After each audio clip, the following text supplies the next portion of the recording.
Oke, selamat malam untuk teman-teman semua dimanapun kalian berada. Di sini saya akan menceritakan sesuatu tentang Lampur Malam Jumat.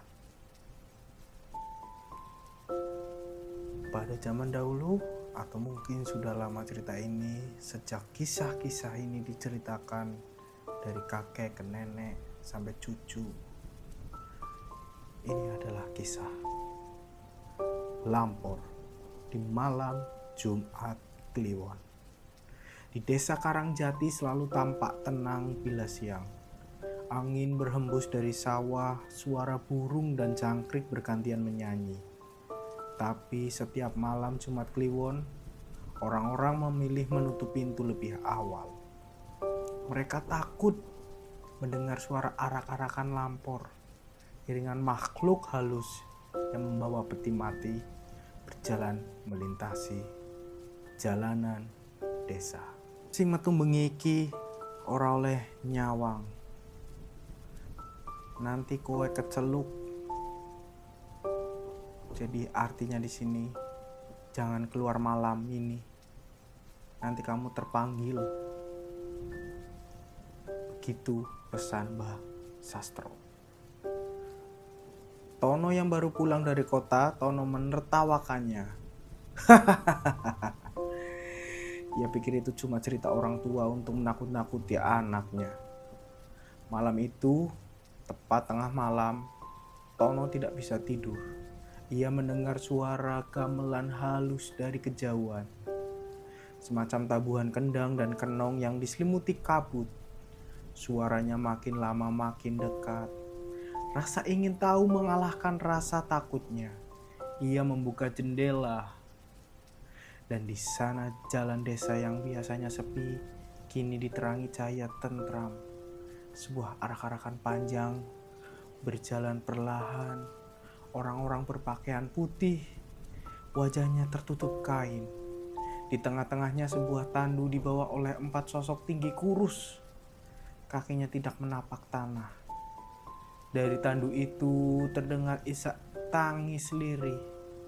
Tono terpaku, tetapi tiba-tiba salah satu sosok berhenti. Kain putih di wajahnya berputar ke arah rumah Tono.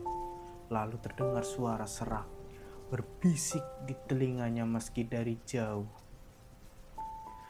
Wis wayahe bali Tono.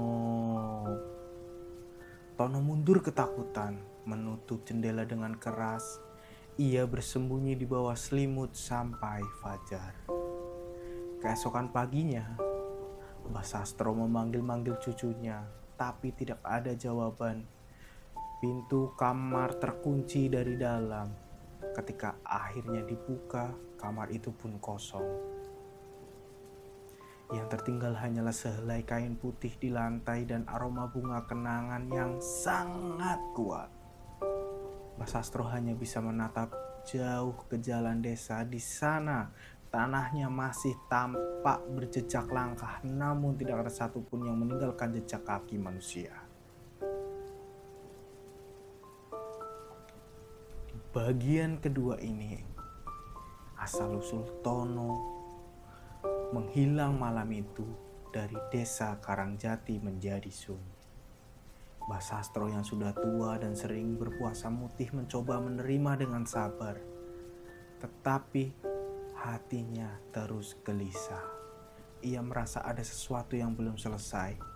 Sesuatu yang berhubungan dengan masa mudanya dulu. Beberapa hari kemudian Mbah Sastro pergi ke Sendang Kaliwungu, mata air keramat di tengah hutan. Tempat itu sudah lama ditinggalkan orang-orang karena sering terdengar suara tangisan di malam hari. Ia duduk di pinggir sendang, menyalakan dupa dan memanggil pelan.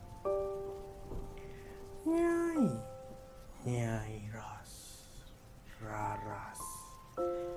Yen pancen kowe siana tulung tampakna sepisan meneh.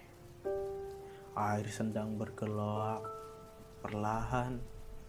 Dari dalam kabut muncul bayangan perempuan berambut panjang, berkebaya hitam, wajahnya pucat tapi lembut. Matanya memandang penuh dendam dan rindu. "Sastro, janji ko embien durung lunas." Mbah Sastro menunduk, ia tahu ini bukan mimpi. Dulu waktu muda ia pernah menikahi siri dengan Nyai Raras, seorang penari yang ternyata bukan manusia biasa. Penunggu sendang, mereka punya anak, Tono. Tapi saat Tono lahir, Mbah Sastro takut. Ia tinggalkan Nyai Raras dan membawa bayi itu ke dunia manusia, berpura-pura bahwa anak itu cucunya. "Aku mung pengen bali anakku bali," bisik Nyai Raras lirih. "Lampor wis teka nggawa anakku mulih. Aku hanya ingin anakku pulang." Iring-iringan Lampor sudah datang membawanya pulang. Air mata menetes di wajah Mbah Sastro. Ia sadar arak-arakan malam itu bukan datang untuk menjemput manusia, tapi menuntut keseimbangan. Sejak malam itu, suara gamelan Lampor tak pernah terdengar lagi di Karangjati. Mbah Sastro melewatkan hari-harinya dengan menyalakan dupa setiap malam Jumat Kliwon di depan jendela kamar Tono. Ia menabur bunga kenanga, bukan untuk memanggil, tapi untuk mengiringi beberapa orang yang lewat di dalam sunyi, mengaku masih mendengar tawa kecil anak muda dari arah rumah itu. Kadang-kadang ada bayangan putih melintas di balik jendela, lalu menghilang begitu saja angin berhembus. Mbah Sastro meninggal dengan tenang setahun kemudian.